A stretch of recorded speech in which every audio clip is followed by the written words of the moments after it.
I wanted to talk about the best strikers in the UFC currently. The top 10. I have my top 10 already made. You have yours in list? Like yes, they're in the list. We were going to start from 10. Yes, we're going to start from 10. I don't know if mine aren't in order. My 10 right now is Petr Yan.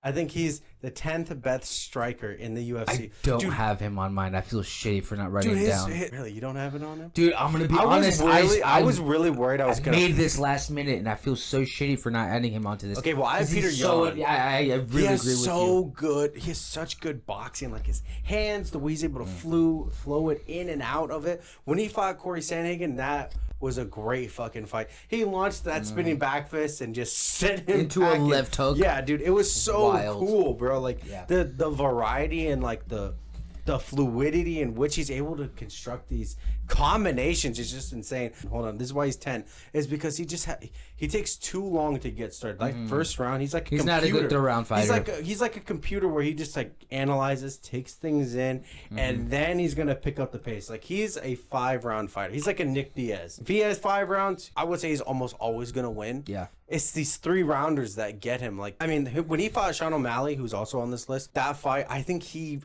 just won it, just barely. But I have no problem with, Sean winning either. It was just such a good fucking fight between two very, very high level strikers. That bantamweight division, it's just like stacked. Yes, it's just, dude. Shark Tank. It's just like lightweight and featherweight. It's that those three are just. Oh my god! So you have no issue with him being? No, not at all. Because also he has I think a thing that you're missing is he has very underrated Muay Thai. Well, that's what I was saying. It's like the variety in which he's able to just have his fluidity. So good, strikes. It's just so good, so beautiful. And you have to understand with strikers, one of the things that makes them a good striker is also how pretty it looks when they do it. Yes. And there's a certain beautiful brutality when Petr Yan throws his punches with bad intentions. He's just a motherfucker, those damn Russians. But at number 10, I have Cyril Gane. Cyril Gane, really? Okay, I knew you were gonna say this because I know you don't like him. Hold on, no, it's not him. It's just the heavyweights to me. Outside of like 2 or 3, and that's including John Jones, Tom Aspinall. I actually have Tom Aspinall on this list too. You better not say shit about Tom Aspinall on this list. He's not on mine. I feel like you're going to be like, once I say mine, you're going to be like, well, actually, that kind of makes sense. Probably. Anyways, but to me, it's just, I feel like there's a little bit more cans in the heavyweight division. Okay, but the reason I put Tom in there is because I think you can agree, as a heavyweight, he's fucking fast. He's really fast. And he's also, I just feel like I don't think him knocking out Sergey Pavlovich in the way that he did in the first round. I understand that. A man that was on a tear. The thing about him, though, is I don't know, heavyweights, bro. It's the heavyweights. I get what you mean. There's not when you go down to like the low. I would say like 85 and below. Just the technique that you need, that you you need that if you're gonna be in the top 5. You need high level technique and IQ. Anyways, my number 9, and I have Izzy at number 9. I actually don't have Izzy on mine. See, this is what I'm talking about. I knew it. I knew as soon as he's gonna be like, oh yeah, that kind of bull. See, but to me, you want to know why I'm not counting him right now is because he's just been out. Well, that's why I have him at number 9. Okay, he's still a very high level striker. I agree. I'm not saying he's not. That's why he's lower on the list. That's why he's at 9, and that's also what Petr Yan. I think you put him down lower on the list because lately you just. Oh no, I've been hating on Izzy. I'm like, bro, I just don't like the whole mentality that he's had. Like his press conference with Dricus Du Plessis was just so cringy. Izzy's a part of this generation where I was just talking about this with you earlier about us, where the nerd has evolved. When you teach a nerd how to fight and you give him confidence, he's gonna say the dumbest shit ever. If you look back at any of the shit Izzy has said, it has always been cringe. But it's the fact that he's always been this motherfucker that nobody has been able to fuck with, that you kind of let it happen. But see, do you not remember when he was like, and then he's going to fall, like the Twin Towers? No, I agree. Yeah, you know but see, the thing is, though, is that, like I said in a previous pod, is that he got too complacent around that. When he went up to light heavyweight. I don't disagree. That's when he really had his downfall to me in terms of like his killer instinct. Essentially, took a really big dig. Now he did get it back. He knocked out Alex Pereira in the rematch. But I would argue Alex Pereira forced that shit out of him. Also, intrusive thought. If every single nerd just decided to pick up combat sports, we'd have less school shooters, honestly. But we would have more nerds with confidence, and we would have way more dudes saying cringy shit. So who you have your number 9? We just talked about him. Our boy Tommy Aspinall. So your list hasn't adjusted now at all with Petr Yan and Izzy going into the... Look, because in my opinion, those two automatically kicked out just by those two. No, I mean, I'm not saying... I don't disagree. I don't disagree. I should have said... I'm just reading the list off as I go. Okay. I should have just said that he was an honorable mention. That's what I should have said. Okay. Like, yeah. if he was an 11th spot... If there was an 11 spot, mentions. like if I did 15 or 20, he's number 11. Tom Aspinall's number 11. Okay. I'll take that. And no, I absolutely agree with everything you said. I would absolutely move those down in rankings. To be fair, I did kind of put up this list last minute. I did, and I gave him like 3 days notice. He did. He's like, I want to do this. So I was like, oh, it's perfect. For number 8? Yeah. I have Sean Strickland at number 8. I was gonna put Sean on my fucking list, but I did it. He's won me over. Let's say this.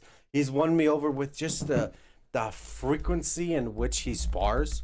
I'm someone that's very much against hard sparring. I think it should be really ramped up towards. I guess I'm more traditional. It should be more ramped up as the fight camp progresses, and also depends on where you are in your career. He's very aggressive, actually. You know what I mean? So if you're like you hit in your him 30s, and then he's just like, no, that is not true. Because my whole mentality is you hit as hard as you want to get hit, and I prefer to play. If we're playing, because when you're playing, then you're like, that's the time where I can try this spinning heel kick.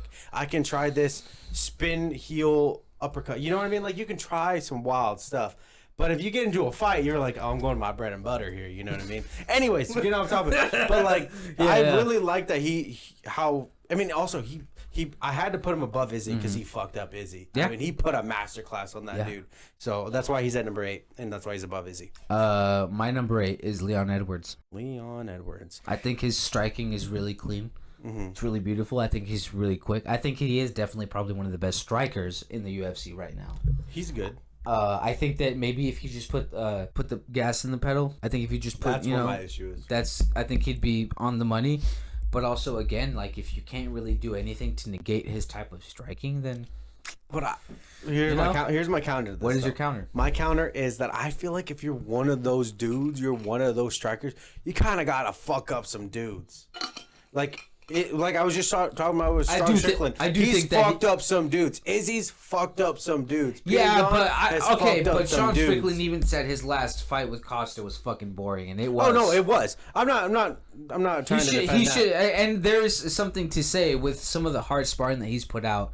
There is that criticism where is that at actual fight night? But again, you don't really want to get hit. At the end of the day, it's a ruthless game. It's a ruthless Well, they sport, did the whole thing with his mouthpiece. He's like the least hit. Yeah, least hit fighter. Sparring. Yep, that's fucking insane. But see, the reason why he's so high on my list is because of what he did to Izzy and how, like I said, Izzy's number 9, Strickland's number 8. That was a very close one for me, but I had to give Strickland a higher edge because he did it to Izzy. And I also hold Izzy in high regard because what he did previous in kickboxing and his whole come up in the beginning of the UFC was something special. Yeah, I mean that shit was captivating. You know what I mean? Who's your next one? My next one is Islam Makhachev. Yeah. Wow. Yeah. I don't like that at all, actually. Well, okay, here, let me give you some reason why I think. Okay. Number 1, the very first reason is his first fight with Volkanovski. That fight is so goddamn good, so high level, so technical. I don't disagree. I understand that Islam he can grapple. I get he's that. He's a crotch sniffer. But when he's on the feet, especially in that Dustin Poirier fight, I love myself DP. His boxing is clean, but I can't lie, he was getting the better of Dustin Poirier. I only gave Dustin Poirier 1 round for sure. I gave him the 4th round. That was it. Or maybe it was the 3rd, actually. Yeah. But I gave him 1. Other than that, he was getting hit. He was getting clipped. He was getting stunned. And I think it also has to do with the levels that he's showing clear steps to be actively becoming a better striker, which I hold in high regard. I mean, dude, he's in the most talented, rich division possible.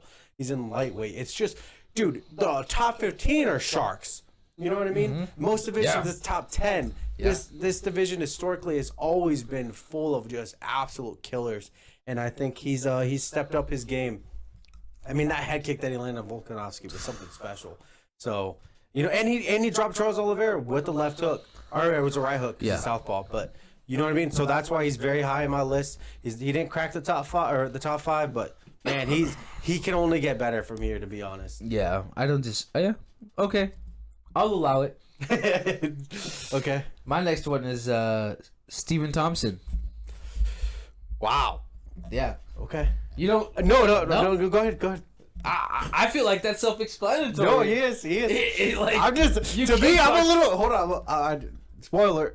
I'm a little shocked he's this low. Oh, that's how I think he's one of the best fighters to never win a championship. Okay. Look, again, I didn't make this list a little last minute, but I'm just going based off people that I know when they are up on their feet. They pretty much always usually have the advantage on the feet. Yes. And we can always agree, anyone that fights Stephen Wonderboy Thompson on the feet is gonna have a rough night. They just the karate blitz is just so hard to predict and understand.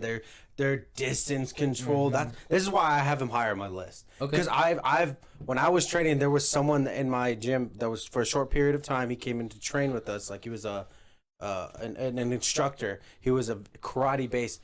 He was the most annoying, difficult person to spar with because it's just I don't understand. I can't even comprehend the distance management that they have. They can cover. It's ridiculous. It's ridiculous, and it's fucking annoying. It's annoying. That's why they can move their legs in a way where you're like, fucking how? Like, well, I know it's because they're completely, straightforward. Yeah. They're not standing in a traditional stance. But I'm just saying, for me, if I tried to replicate it, I just couldn't do it that well. You know what I mean? Like the distance that they're able to cover. It's also, usually karate fighters are a little bit more lengthy. They have some, reach in terms of, their arms width, and then they have usually really long legs. So my next one, I have Ilia Topuria at number 6. He's coming up on my list. Dude, Ilia, I've the first time I ever found out about him was when he knocked out that one dude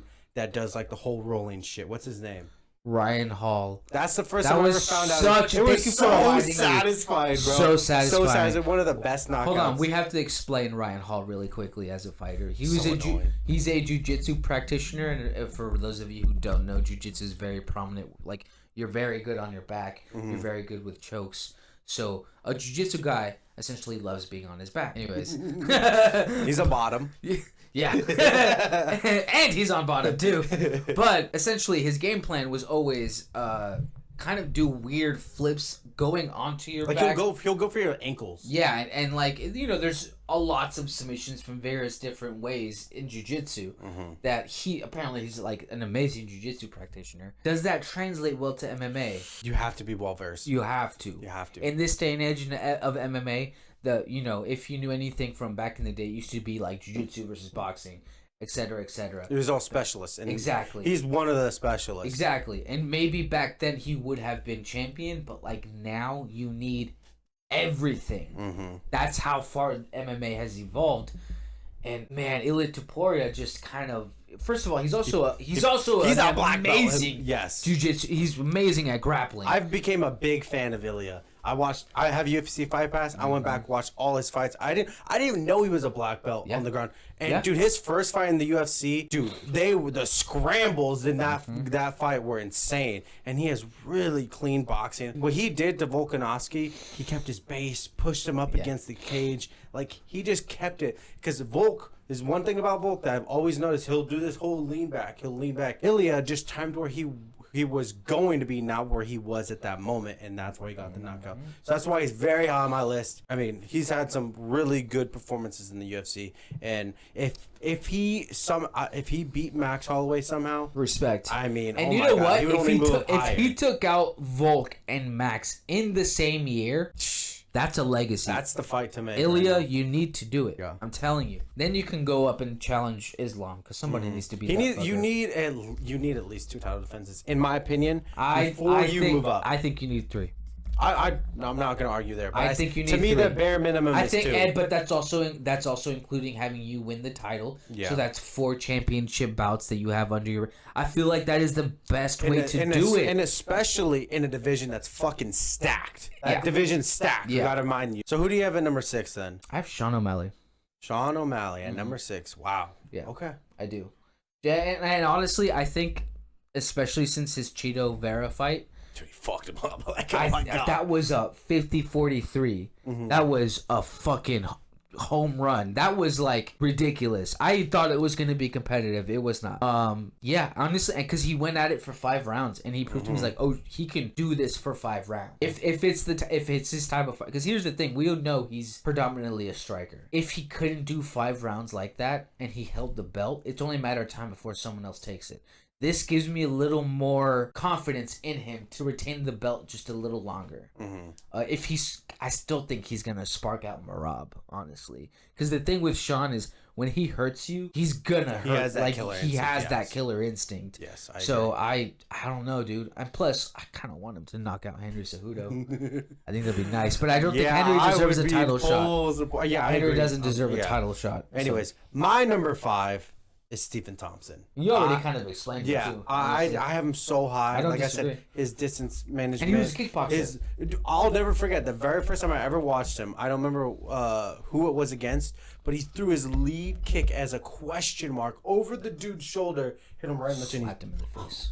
Just out cold. Slumped. Dude, and so I have him at number 5, one of the best fighters in the UFC to never win a championship. Fun fact, when he was on the kickboxing circuit, he was in the same kickboxing circuit as Caleb Plant. Oh, wow. Yeah, they know each other really well. Oh, I do remember you telling me this. Yeah. There was no money in kickboxing. That's why he went to boxing. Yeah. So who do you have at number 5? Because I've already touched on Stephen Thompson earlier. I have Ilia. It just goes back to I love his boxing base. You know me, I love strikers, but also just the way he always keeps his hands up. It's perfect. Oh yeah, super his technical. recovery time, like I love the fight. The short fight he took on short notice at lightweight when he got rocked. fucking head kicked. He looked like he was done. Yeah, he looked like he was done. Mouthpiece kept coming out of the mouth, and I gotta give it to him. He just that's a kept good fighting. fight, bro. He fought his way out, and then he brutally got the knockout. Yeah, like brutally spectacular. That's probably one of the greatest knockouts I've ever seen. Yeah, and I think he's finished like 90% of his opponents. So, Yeah. like I said, he does things to just set you up to where he wants you to be. It's so good. And he's like, and honestly, where he is, he's like, take me down to a black belt. Yeah, like it's so he's good. so good everywhere, Yes. and that's where if he defends the title successfully a couple times, I think he can give Islam a lot of problems. Yeah. Dude, because if he submits Max, that's never been done. That hasn't been done since Dustin Poirier. Yeah, and I told him a while ago, one of the best bases, in my opinion, is wrestling and boxing. He kind of has it inverted. He has boxing and then jiu-jitsu. I'm in full support of. I think it's such a good base. That's so I weird, think boxing is one of the most underrated bases to have. Like, obviously, you want a good leg kick, and he does have a really good leg kick. But just the distance management and able to set up things, I think, is very good. But at number 4, I have my boy, my OG, someone I've known. I've watched his entire fucking career. Where do I feel like I know who this Max Holloway at number 4. He's higher up on my list. Really? Yeah. Okay. I've watched his entire career. His fucking, again, his distance management and be able to keep a pace. It's just, that's mainly his thing. He has like that Diaz type pressure. He's just gonna put it on you. I just rewatched Dustin Poirier versus Max Holloway. Dude, that was actually a closer fight than I remember. One or it being. two? The second one. That was actually a closer fight than I remember it being. It was. That's why I said if he came back, I low-key do not think Max is the fight to make because we saw him being outstruck by Islam. What do you think is going to happen with Max? At the end of the day, this is going to be the young man beating the veteran. I love DP. I just don't like it. Just to go on to DP real quick, I just want him to fight someone that's from his era. I absolutely agree. I think Justin Gaethje 3 makes so much. Yeah, I'm all for it because I want to see that get back. Yeah, he was winning that fight. There's no way. Okay, well, who do you have at number 4 then? I have Rafael Fiziev. Really? I have him. Yeah. Wow. He's not even in my top 15. I know he's not because you don't know much about him. You don't know. Yeah, but you don't know a lot about fighting. I don't think anyone. I'm gonna be honest. I mean, let me know down in the comments. I don't think anyone would have him in their top 15. It's because they don't see it like I do. Okay, explain it. Because I'm appalled at the moment. Dude, you have to consider the man is a fucking multi-world champion in Muay Thai, and the fact that he was actually able to successfully transition. You also have to look at the RDA fight. He's like the RDA fight. Even though he kind of was down on the scorecards, he really had to dig deep too. He got the knockout in like spectacular fashion. When he needed to. He did that thing where you and I both know, like, look, if it's a close fight, if you think there's a slight chance that you're losing in that last round, you need to give it your all. You need to leave it all out there so you can walk away being happy that you know that you gave it your all. And you know he's the constant fighter that does that. I have a fighter on the here that I think you're gonna be like, what? Mainly because he beat Rafael, and I never saw that coming. And I also took into account his career and how far it's come from where he started to where he is now, even though he's not particularly in a good place right now. I'm not going to spoil it, but anyways, I will defend Rafael Fiziev as one of the best strikers in the UFC right now. I mean, maybe I need to do more research on him. I think you need to, if you watch his Muay Thai fights, and if you watch, go on Fight Pass and watch his fights, you are going to be like, okay. Yeah. Well, do I think he's an overall good? No, he has things he's lacking. You know, he's obviously, like I said, RDA had made it a close fight because of his grappling. But he knew he was a potential to be really like not go his way. Did what he needed to do, and Rafael Fiziev is just one of those fighters too that he trains in the same camp as Petr Yan. Just so you know, he's just one of those guys that I will watch anytime they fight. Absolutely, yeah. Okay, well at number 3, I have Alex Volkanovski. I don't think there needs to be much said. No. He's not on my list, actually. I feel bad. And see, this is what I'm talking about. He had just this other dude that's a no-name out here that's not going to be on anyone's top 15. And he doesn't even have Alex Volkanovski. And he called me someone that doesn't know fighting. First of all, my boy Max, I love him. He fucking got schooled. He lost 3 times. That third time was in a fucking ass beating like no fucking other. That third time is probably one of the best performances I've ever seen from a champion. And he went toe to toe with Islam at a weight class that he is not that's not his natural weight class. And he stuffed the takedown and kept it on the feet. Now I think I only had him winning 2 rounds. I thought Islam won that fight for sure. But man, I thought he won. I did. I thought he won the last 2. When the championship rounds, he never glazes the Dagestanis like this. So that's why I'm appalled. But see, here's the thing though, is that Islam has made me be like, all right, because this is my thing. Go back to fucking Khabib. Khabib irritates the shit out of me. I'll never forget one strike that I saw him. He threw like an overhand and then tried to do like a flying at the same time. He's like doing like this. I'm like, bro, stop. Someone just fucking uppercut this dude. Yeah. Anyways. I got you started, didn't I? I got you started. He knows how to fucking get me going. I know how to grind his gears. I need to glaze Volkanovski because it's not one of my favorite fighters. I respect anyone that does. But I mean, I can't not respect things he's done. Like he's fought the who's who in his division. He cleared it out. You know what I mean? And he's lost to somebody, Ilia Topuria, that's also on my top 10 list. So if Ilia can beat him again or beat Max, he's only gonna go higher. Alex Volkanovski, I mean, he's just so fucking good. His leg kicks, I'll leave it at that. He's just really fucking good. I don't disagree. He implements his game like no other. Okay. This is number 3, by the way. I don't think you're gonna like this one. Yeah, I don't. I didn't like the last one. You didn't even have Volkanovski on there. Volkanovski better be this fucking pick, is what I'm saying here. He doesn't know fighting. Justin Gaethje. Okay. Why? What is that reaction? I don't know.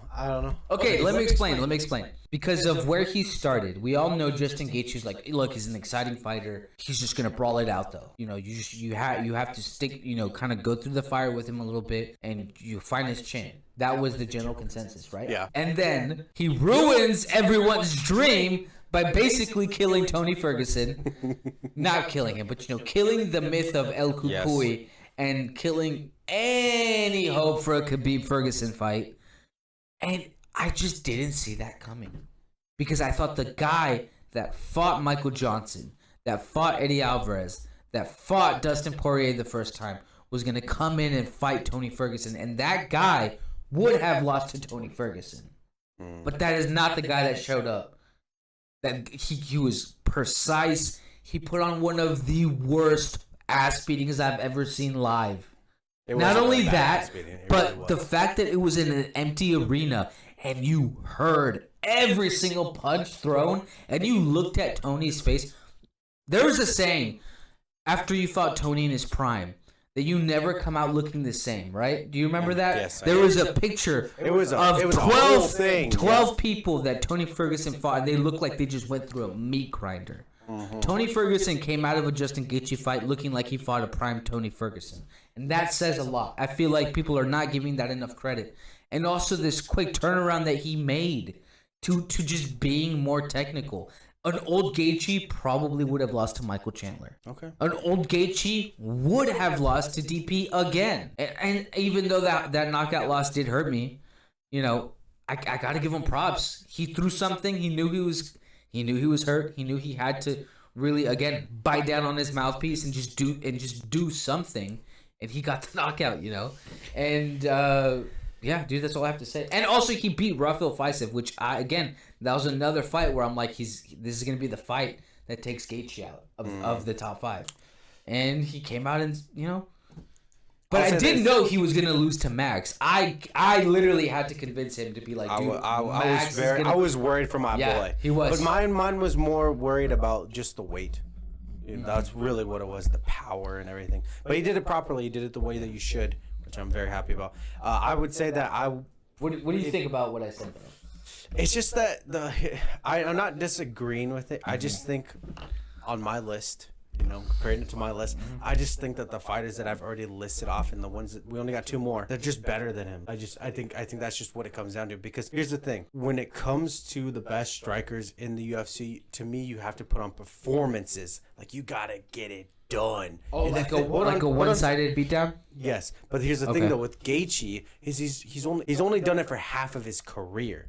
You know, you gotta take into account those early ones. You know what I mean? He had some really bad wars where he fucking got rocked. You know what I mean? He lost some fights that maybe if he had this mentality he wouldn't have lost. You know what I mean? So to me, I just can't. He's not even in my top 10. He might not even been in my top 15. I don't know. I would have to. Top 15. I have to argue. Go. I have to argue hold on. against that. I didn't say I didn't. I'm just saying I don't know. Like I said, I did 3 days for this video. I prepared for this video 3 days. This dude did it in like 90 minutes.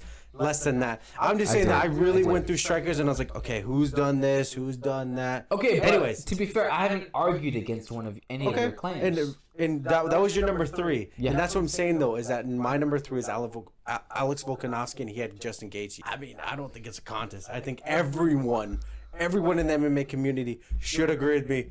Alex Volkanovski is a clear, better striker. The performances he's put on. Let him fight.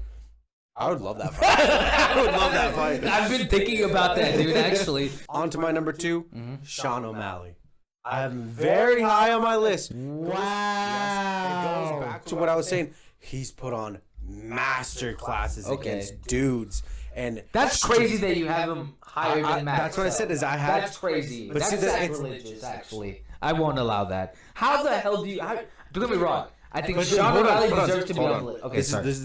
Let me explain my reasoning. Okay. Volk. That's the reason. Sean O'Malley hasn't had any performance like that. He hasn't been schooled on the feet. He hasn't been put into just a realm where he couldn't compete. Max did. He did. He lost to Volkanovski bad, bro. I mean, are you bad. Saying O's matter? No, that's not what I'm saying. What I'm saying, it goes back to what I was saying. The performance that you got to put on against other elite strikers, that shit matters to me.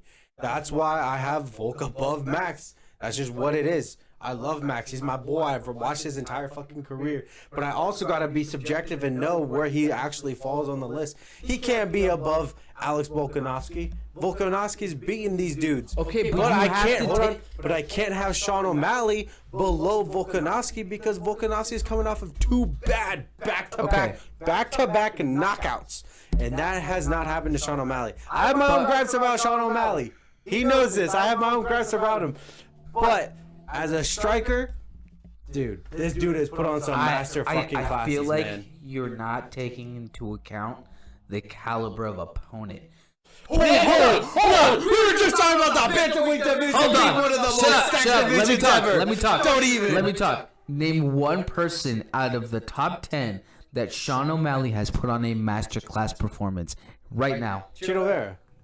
Oh, fuck. Okay, but that's now that he's champion. Other than that, Well, when he was coming up, he knocked out fucking Eddie Wineland out cold. He was ranked like number 14 at the time. but Eddie Wineland was the talent of his career. Even I know Yeah, that. he was, but here's the thing. It goes back to what he's saying. If you're going against that dude, what he said about Tony Ferguson, if you're going against Tony Ferguson at that point in their career, you're supposed to do that to them. You're supposed to knock them Are the you fuck talking out. about like Patty? Yeah. Okay, yeah. Patty Absolutely. Pillin should have knocked the fuck out of Tony Ferguson. he couldn't. He didn't. That goes back to my point. It acknowledges his That's point. crazy because I have Patty Pimlet as my number 2. Like, okay. And I'm what's just your kidding. number 2? I'm just kidding. My number 2 is Max. It's Max. I think number 2. I just gotta put it. I just gotta say, he doesn't even have Volkanovski on this list. I don't. You know what I mean? Because he's out. Let him rest. I'm talking about current active strikers. they are active. I know, but like he's out right now. The reason I didn't even consider, okay, yeah, that's the main reason why I didn't consider him and Izzy, to be honest. They've been out for fucking so long. I understand and I that. don't They're expect so- them to be in. But I mean, okay, I get it. You did have more time to prepare this list, to be fair. But I gave him equal time. That's the thing, though. You did, but you should have gave me a week. Oh my god.